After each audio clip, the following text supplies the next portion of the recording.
सभी को नमस्कार। मैं Vimal Kumar Yadav, assistant professor political science, government PG college Barod के यूट्यूब चैनल में आप सभी का स्वागत करता हूं। आज हमारा चर्चा का टॉपिक है इलेक्टोरल सिस्टम, चुनाव प्रणाली। ये जो टॉपिक है ये बीए सेकेंड ईयर और एमए फाइनल में जो भारतीय शासन एवं राजनीति पुस्तक है उसके पाठ्यक्रम का हिस्सा तो है ही।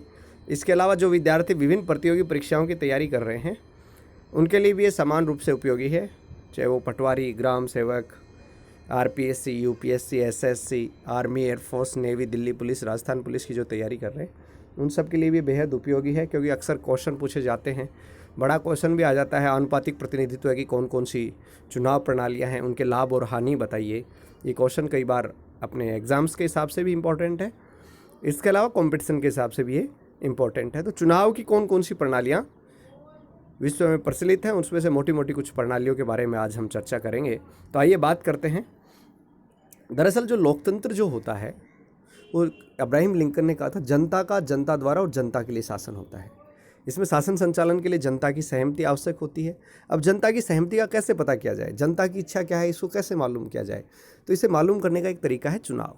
चुनाव के माध्यम से जनता अपनी इच्छा, अपने प्रतिनिधि चुनती है, अपनी सरकार चुनती है और अपनी इच्छा को बताती है कि सरकार, जनता का रुझान क्या है। अलग अलग राजनीतिक दल जो है अपना अपना मैनिफेस्टो जारी करते हैं, घोषणा पत्र जारी करते हैं कि हम सत्ता में आए तो ये करेंगे। उसमें से जो जनता की इच्छा के अनुरूप होता है उसको चुन लिया जाता है। तो जनता की सहमति से शासन संचालन करने का तरीका जो है वो है निर्वाचन।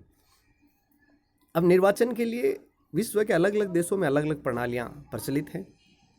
जैसे ब्रिटेन जो है, ब्रिटेन में बहुमत प्रणाली का प्रयोग किया जाता है। ये बहुमत प्रणाली क्या है? इसको बोलते हैं first past the post system. First past the post system यानी जो सबसे आगे वो जीते प्रणाली इसे कहते हैं। इसमें क्या होता है कि जिस प्रत्याशी को चुनाव में सबसे ज़्यादा वोट प्राप्त होते हैं उसे विजेता घोषित कर दिया जाता है, चाहे उसे कुल मतों का 50% से ज़्यादा नहीं मिला हो।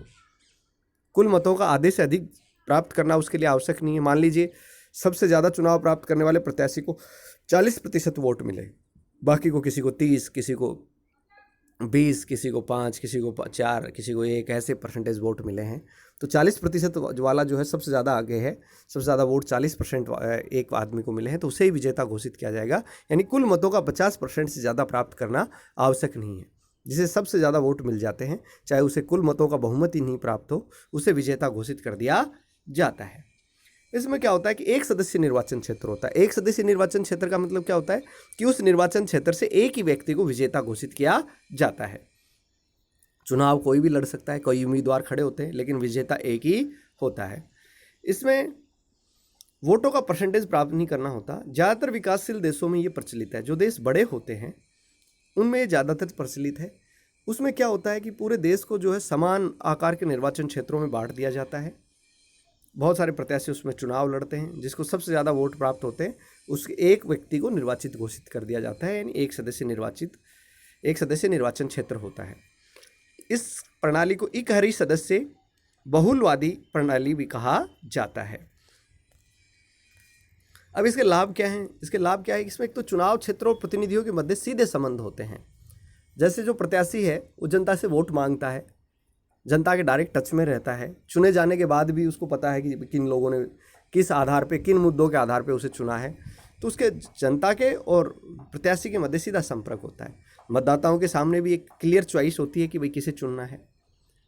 इसमें क्या होता है, अतिवादी जो तत्व होते हैं उनके चुनाव जीतने की संभावना कम होती है। जो जनता का दिल जीतेगा वो जीतेगा। और इससे शक्तिशाली जो है सरकार का निर्माण होता है। कमज़ोर सरकारें नहीं बनती हैं, आंतरिक संघर्ष और विखंडन नहीं होता है। हानि क्या है इसके अंदर कि कई बार क्या होता है कि मान लीजिए किसी आदमी को जो है ना 35% ही वोट मिले, फिर बाकी वोट जो अन्य प्रत्याशियों में बट गए, कईयों में किसी को 30 मिले, किसी को 25 मिले, किसी को 20 मिले, किसी को 18 मिले, लेकिन सबसे ज़्यादा वोट एक आदमी को मिले 35%, बाकी वोट अन्य उम्मीदवारों में बट गए। तो उसको केवल 35% मतदाताओं का प्रतिनिधित्व कर रहा है, यानी 65% लोग उसके पक्ष में नहीं थे। 65% लोग अलग अलग उम्मीदवारों के पक्ष में थे। किस्मत ये थी कि भाई 35%, सबसे ज़्यादा 35% वोट ही उसे मिले हैं। बाकी को किसी को 28, किसी को 30, किसी को 20 ऐसे मिल गए। तो कहने का मतलब ये है कि वो आदमी बहुमत का प्रतिनिधित्व नहीं कर रहा है, वो 65% लोगों का प्रतिनिधित्व नहीं कर रहा, फिर भी उसे विजेता घोषित कर दिया जाता है। इसके अलावा इसमें क्या होता है, छोटे दलों के निर्माण की, छोटे दलों के लिए बहुत ज़्यादा स्कोप इसमें नहीं होते हैं। इसमें ज़्यादातर दो दल जो होते हैं ना, उन्हीं के मध्य संघर्ष रहता है। तीसरा, इसमें जो सरकार होती है वो अनुत्तरदायी होती है, क्योंकि इसमें क्या होता है, विधायिका के अंदर किसी एक दल का बहुमत हो जाता है और उस अपने बहुमत की तानाशाही स्थापित हो जाती है। कार्यपालिका और व्यवस्थापिका दोनों जगह वही सरकार होती है, तो इसके कारण जो है सरकार अनुत्तरदायी हो जाती है, अपने बहुमत के दम पर कुछ भी करने में सक्षम हो जाती है। जो दूसरी जो सबसे चर्चा की जो प्रणाली है वो आनुपातिक प्रतिनिधित्व प्रणाली। ये क्वेश्चन कंपटीशन में भी बच्चों कई बार पूछा गया है कि आनुपातिक प्रतिनिधित्व प्रणाली को किस नाम से भी जाना जाता है। मैंने एक बार एसएससी का एग्ज़ाम दिया था, उसमें एक क्वेश्चन आया था कि आनुपातिक प्रतिनिधित्व प्रणाली को किस नाम से जानते हैं। हेयर प्रणाली के नाम से भी जाना जाता है, क्योंकि थॉमस हेयर जो थे उन्होंने इसको जन्म दिया था। दरअसल क्या है कि लोकतंत्र केवल बहुमत वर्ग का शासन नहीं है, जैसा कि जे.एस. मिल ने कहा था कि जो प्रतिनिधित्वक शासन प्रणाली है, first past the post system है, इसमें बहुमत वर्ग की तानाशाही स्थापित हो जाती है। लेकिन लोकतंत्र बहुमत का शासन नहीं है।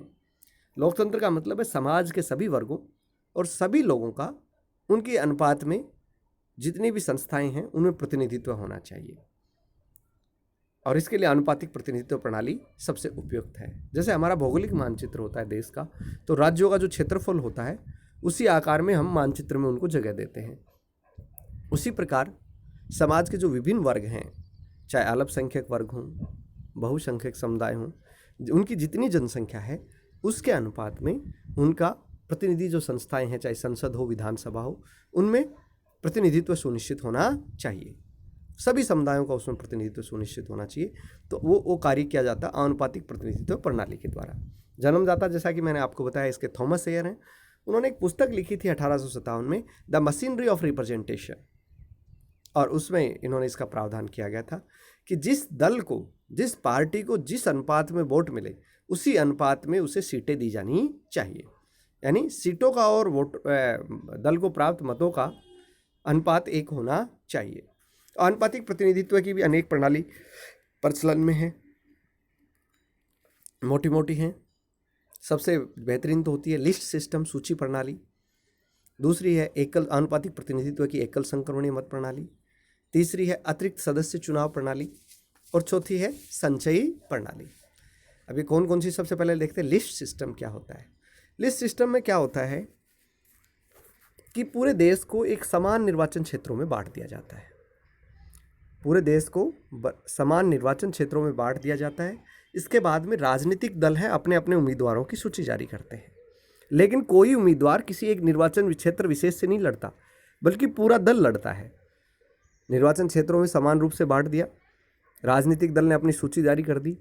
वोटर वोट जो है प्रत्याशी को नहीं डालते हैं, वोटर वोट डालते हैं राजनीतिक दल को, और जिस राजनीतिक दल को जिस अनुपात में वोट मिलते हैं उसी अनुपात में उनको जो है पार्लियामेंट में, संसद में या विधानसभा में, जो उनकी विधायिका का नाम है, उसमें उनको सीटें दे दी जाती हैं जिस अनुपात में उस पॉलिटिकल पार्टी को वोट मिलते हैं। मान लीजिए कि एक पॉलिटिकल पार्टी को मिले 50% वोट तो उसको 50% सीट दे देंगे, दूसरी पॉलिटिकल पार्टी को मिले 40% तो उसे 40% दे देंगे, तीसरी पॉलिटिकल पार्टी को मिले 10% वोट तो उसे 10% सीटें दे देंगे। कहने का मतलब जिस अनुपात में वोट मिले उस अनुपात में सीटें अलॉट कर दी जाती हैं।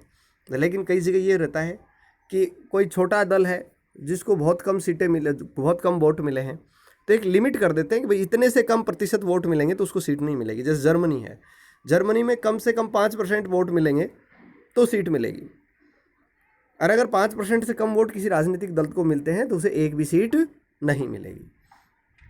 ये जो लिस्ट सिस्टम है, जैसे राजनीतिक दल अपने प्रत्याशियों की लिस्ट जारी करते हैं और दल को लोग वोट देते हैं और दल को प्राप्त वोटों के अनुपात में सीटें मिलती हैं। ये सिस्टम कौन कौन से देशों में है?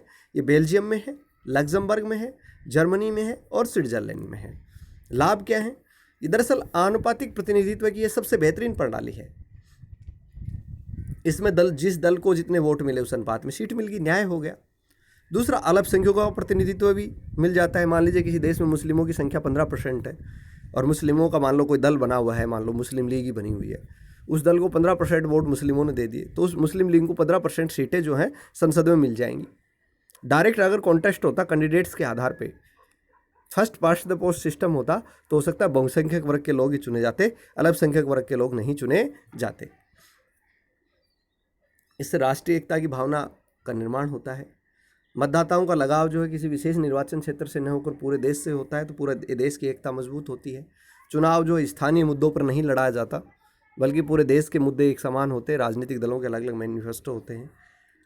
इस प्रतिनिधित्व प्रणाली के द्वारा छोटे दलों का भी प्रतिनिधित्व हो जाता है। इससे समझौते और आम सहमति के द्वारा शासन संचालन करना संभव है। हानि क्या है? दरअसल क्या होता है कि छोटे छोटे दलों को भी जो है प्रतिनिधित्व मिल जाता है, जिस अनुपात में वोट उस अनुपात में सीटें, तो कई छोटे छोटे दल भी संसद में या विधायिका में घुस जाते हैं। इससे अस्थायी और कमजोर सरकार का निर्माण होता है। दूसरे, जब निर्वाचन क्षेत्रों में प्रत्याशियों के आधार पर चुनाव होता है तो प्रत्याशी और जो है निर्वाचन क्षेत्र के मतदाताओं में डायरेक्ट कॉन्टैक्ट होता है। इसके अंदर डायरेक्ट कॉन्टैक्ट मतदाताओं का नहीं होता है। इस प्रणाली में दल का महत्व बढ़ जाता है और अलोकप्रिय उम्मीदवार भी दल की सूची में निर्वाचित हो जाता है। इसमें शक्तियों का केंद्रीकरण जो है दलों में हो जाता है और दल के द्वारा किसी अयोग्य उम्मीदवार को भी लिस्ट में ऊंचे स्थान पर रखा जा सकता है। दूसरी जो प्रणाली है वो है एकल संक्रमणीय मत प्रणाली। ये जो एकल संक्रमणीय मत प्रणाली है ये आयरलैंड और इंग्लैंड के अंदर जो उत्तरी आयरलैंड है उसकी विधानसभा में इसका प्रयोग किया जाता है। हमारे यहाँ राज्यसभा और विधान परिषद के जो चुनाव होते हैं भारत में उसमें इसका प्रयोग करते हैं। तो ये आनुपातिक प्रतिनिधित्व प्रणाली, इसमें क्या होता है कि निर्वाचन क्षेत्र बहुसदस्यीय होता है।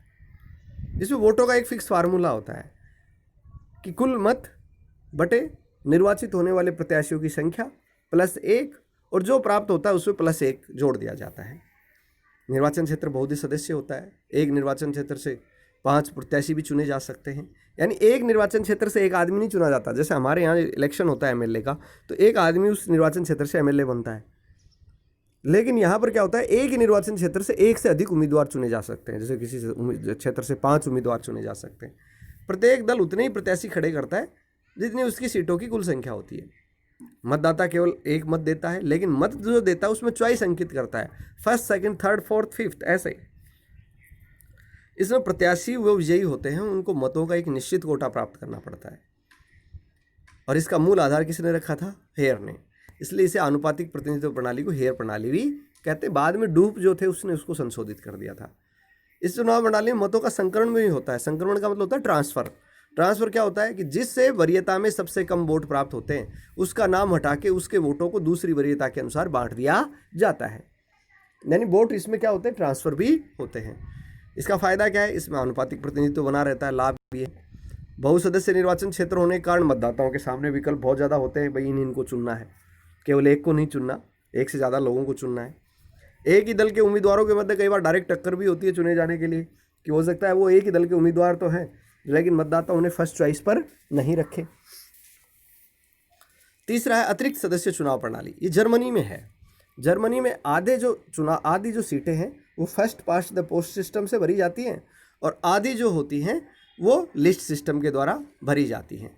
तो इसको अतिरिक्त सदस्य चुनाव प्रणाली कहते हैं। यानी एक साथ 2 प्रकार की चुनाव प्रणाली होती है। इसे टॉप अप मेंबर्स चुनाव प्रणाली भी कहते हैं। और ये जो टॉप अप मेंबर्स चुनाव प्रणाली है ये जर्मनी के अलावा इटली, रूस, न्यूजीलैंड और इंग्लैंड में भी जो स्कॉटलैंड की जो विधानसभा है और वेल्स की विधानसभा है वहाँ इसका प्रयोग किया जाता है। जर्मनी मैंने बताया आधी सीटें लिस्ट सिस्टम से भरी जाती हैं, आधी first past the post system से भरी जाती हैं। इसके लाभ क्या हैं? ये मिश्रित प्रणाली है। इसमें स्थायित्व भी होता है और प्रतिनिधित्व भी होता है। इसके अंदर दूसरी बात क्या है कि चुनाव का तरीका अनुपातिक भी है, यानी छोटे दलों को भी सीटें मिल जाती हैं, अल्पसंख्यकों का प्रतिनिधित्व भी सुनिश्चित होता है। दूसरे अलावा इसके अंदर जो है एक मजबूत सरकार के निर्माण की संभावना भी होती है। तो ये इसके लाभ हैं। हानि क्या है? इसे विशुद्ध आनुपातिक प्रतिनिधित्व प्रणाली भी नहीं कहते क्योंकि इसमें first past the post system है, और इसे बहुमत प्रणाली भी नहीं कहते क्योंकि इसमें आनुपातिक प्रतिनिधित्व भी है। इसमें दल जो है वो शक्तिशाली और केंद्रीकृत हो जाता है और चुनाव क्षेत्रों का आकार बहुत बड़ा होता है। चौथी है संचयी प्रणाली। ये भी प्रतिनिधित्व का तरीका है। इसमें क्या होता है? निर्वाचन क्षेत्र बहुसदस्य होता है और मतदाताओं को उतने मत प्राप्त होते हैं जितनी सीटों का निर्वाचन होना होता है। यानी जितनी चुनाव होना होता है वोटर्स को उतने ही वोट प्राप्त होते हैं। इस प्रणाली में वोटर्स के सामने एक ऑप्शन होता है कि वह अपने सारे वोट, जैसे मान लीजिए 5 कैंडिडेट चुनाव लड़ रहे हैं तो मतदाता 5 वोट डालेगा। लेकिन ये जो संचयी प्रणाली होती है कि वो मतदाता चाहे तो एक ही कैंडिडेट को अपने 500 वोट दे दे या फिर अपने मतों को अलग अलग प्रत्याशियों में बांट दे। तो इसको कम्युलेटिव सिस्टम बोलते हैं। तीसरी जो प्रणाली है वो निरपेक्ष बहुमत प्रणाली है। जैसे इसमें क्या होता है मैं आपको बताऊं कि स्पष्ट बहुमत प्राप्त करना होता है कैंडिडेट को। कुल मतों का आधे से अधिक, कुल वैध मतों का आधे से अधिक प्राप्त होगा वही जीतेगा, यानी स्पष्ट बहुमत प्राप्त करेगा वही जीतेगा। ये नहीं कि सबसे ज़्यादा वोट मिल गए तो जीत गया। मान लीजिए एक कैंडिडेट को 40% मिले, दूसरे को 30 मिले, एक को 20 मिले, एक को 10 मिले, तो किसी को भी 50% से ज़्यादा वोट नहीं मिले। ये नहीं कि भाई 40% वाले को सबसे ज़्यादा वोट मिल गए तो उसे जिता दो। इसमें 50% से ज़्यादा हर सूरत में प्राप्त करने होते हैं। स्पष्ट बहुमत यानी कुल मतों का आधे से अधिक प्राप्त होता है, वही जो है विजेता घोषित किया जाता है। इसमें कौन कौन सी चुनाव प्रणाली है? एक तो है द्वितीय मत प्रणाली। निर्वाचन क्षेत्र एक सदस्य ही होता है, मतलब चुनाव में एक ही उम्मीदवार जीतता है। वोटर्स भी एक को ही वोट डालते हैं। जीतने के लिए कुल मतों का आधे से अधिक प्राप्त करना होता है। मान लीजिए किसी प्रत्याशी को बहुमत नहीं मिला पहले चुनाव में, तो जो टॉप के दो होते हैं, टॉप के दो, उनके अंदर रन ऑफ बैलेट होता है, दोबारा चुनाव होता है टॉप के दो में। और जिसे अब दो में से एक को तो बहुमत मिलना ही मिलना है भाई, 100 वोट है, दो चुनाव लड़ रहे हैं, तो क्लियर सी बात है कि एक को 50 से ज़्यादा मिलने हैं। तो जिस उम्मीदवार को बहुमत फिर मिलता है दूसरे राउंड में, उसे विजेता घोषित कर दिया जाता है। फ्रांस के राष्ट्रपति के चुनाव में इस प्रणाली का उपयोग किया जाता है। ये क्वेश्चन कई बार आ चुका है कि द्वितीय मत प्रणाली का प्रयोग किस देश के राष्ट्रपति के चुनाव में होता है? फ्रांस के राष्ट्रपति के चुनाव में होता है। ये बात आपको याद रखनी है। लाभ क्या है? मतदाताओं के समक्ष विकल्प की वृद्धि हो जाती है। कहा जाता है कि मतदाता पहली बार दिल से वोट करता है, लेकिन दूसरी बार दिमाग लगा के वोट करता है। इसमें वही प्रत्याशी जीतता है जिसको बहुमत प्राप्त होता है। इससे एक शक्तिशाली और स्थायी सरकार का निर्माण होता है, यानी सरकार स्पष्ट बहुमत का प्रतिनिधित्व करती है। हानि क्या है इसमें कि दो दल की सरकारें बनती है, तीसरे दल के उभरने की संभावना नहीं होती। जब रन ऑफ राउंड होता है, जब दूसरा राउंड होता है, तो जो प्रत्याशी बाहर हो गए थे रेस में, क्योंकि टॉप 2 में होगा, बाकी बाहर हो जाते हैं, तो उनसे समझौता कर लिया जाता है, सिद्धांतों को छोड़ देते हैं कि भाई आप हमारे पक्ष में वोटिंग कराओ। 2 बार चुनाव होते हैं तो खर्चा बढ़ जाता है, समय भी लग जाता है, मतदाताओं की रुचि भी कम हो जाती है। तो ये इसकी हानि है। एक है वैकल्पिक मत प्रणाली, जो ऑस्ट्रेलिया में जो प्रतिनिधि सदन है उसके चुनाव में, लंदन के मेयर के चुनाव में और भारत के राष्ट्रपति के चुनाव में इसका प्रयोग किया जाता है। ये वैकल्पिक मत प्रणाली क्या होती है कि इसमें कैंडिडेट तो एक ही निर्वाचित होता है। जैसे भारत में राष्ट्रपति के चुनाव में राष्ट्रपति तो एक ही आदमी बनता है, लेकिन जितने कैंडिडेट चुनाव लड़ रहे हैं उतने ही मतदाता वोट डालता है। मान लें राष्ट्रपति चुनाव में 3 उम्मीदवार हैं, तो प्रत्येक वोटर 3 जो है एक बैलेट पेपर पे 3 चॉइस भरता है, 3 वरीयताएं देगा कि मेरी फर्स्ट चॉइस ये है, सेकंड चॉइस ये है और थर्ड चॉइस ये है। जिस प्रत्याशी को कुल मतों का 50% से ज़्यादा मिल जाता है वह विजेता घोषित कर दिया जाता है। मान लीजिए पहले राउंड की काउंटिंग में किसी को 50% से ज़्यादा वोट नहीं मिले, तो जो प्रत्याशी सबसे कम वोट प्राप्त करता है उसे रेस से बाहर कर दिया जाता है और उसकी द्वितीय वरीयता को उन कैंडिडेट्स में बांट दिया जाता है जो बच गए। यह सिस्टम कब तक चलता रहता है? जब तक कि किसी एक प्रत्याशी को बहुमत प्राप्त नहीं हो जाता। लाभ क्या है? इसमें वोट है वो वेस्ट नहीं होते हैं, द्वितीय मतदान की तरह दोबारा चुनाव नहीं कराने पड़ते। हानि क्या है? आनुपातिक नहीं है। बड़े दलों के लिए तो उपयोगी है, छोटे दलों के लिए लाभकारी नहीं है। कहने को तो राष्ट्रपति का चुनाव आनुपातिक प्रतिनिधित्व की एकल संकीर्ण मत प्रणाली, पर उसे ज़्यादा बेहतर होगा कि हम उसे आनुपातिक प्रतिनिधित्व की एकल संकीर्ण मत प्रणाली की बजाय उसे single vote transferable vote system कहें, वैकल्पिक मत प्रणाली कहें। इसमें चुनाव का परिणाम छोटे छोटे दलों की प्राथमिकता से भी प्रभावित होता है। निष्कर्ष क्या है कि लोकतांत्रिक शासन में जो चुनाव प्रणालियाँ होती हैं उस देश का आकार कितना है, जनता कितनी शिक्षित है, सामाजिक परिवेश क्या है, ऐतिहासिक पृष्ठभूमि क्या है, इसके आधार पर उस देश की चुनाव प्रणाली तय की जाती है। जैसे भारत के संविधान निर्माताओं को लगता था कि हमारे यहाँ first past the post system जो है, जो सबसे ज़्यादा वोट प्राप्त करे वह उपयोगी है, तो उन्होंने विधानसभा और लोकसभा चुनाव में इसे अपनाया। बाद में पंचायती राज संस्थाओं और शहरी निकायों के चुनाव में भी इसे अपना लिया गया। राज्यसभा और विधान परिषद का जो चुनाव था उसमें आनुपातिक प्रतिनिधित्व प्रणाली को अपनाया गया। राष्ट्रपति चुनाव में जो है जो विकल्पात्मक मत प्रणाली थी उसको अपनाया गया है। तो ये हमने अपने देश की परिस्थितियों के अनुरूप चुनाव प्रणालियों को अपनाया है। लेकिन कहने का मतलब ये है कि काफ़ी चीज़ें इसमें डिपेंड करती हैं। भाई जनता शिक्षित कितनी है, अल्पसंख्यक समुदाय कितनी मात्रा में है, देश का आकार कितना है, सारी चीज़ों से ये चीज़ें डिसाइड होती हैं। तो आज हमने चर्चा की कि लोकतांत्रिक देशों में चुनाव की कौन कौन सी प्रणालियाँ अपनाई जाती हैं। हमने निरपेक्ष बहुमत प्रणाली देखी, हमने आनुपातिक प्रतिनिधित्व प्रणाली देखी, और हमने सामान्य बहुमत प्रणाली first past the post system की हमने चर्चा की। उम्मीद है ये चुनाव प्रणाली से संबंधित वीडियो आपको पसंद आएगा। इसे लाइक करें, शेयर करें, सब्सक्राइब करें। कोई समस्या हो तो आप यूट्यूब के कमेंट बॉक्स में लिख सकते हैं, या कॉलेज का जो हमने व्हाट्सएप ग्रुप बना रखा है उसमें आप अपनी समस्या रख सकते हैं। उसका उचित समाधान करने का प्रयास हमारे द्वारा किया जाएगा। आप सभी का बहुत बहुत धन्यवाद, बहुत बहुत आभार।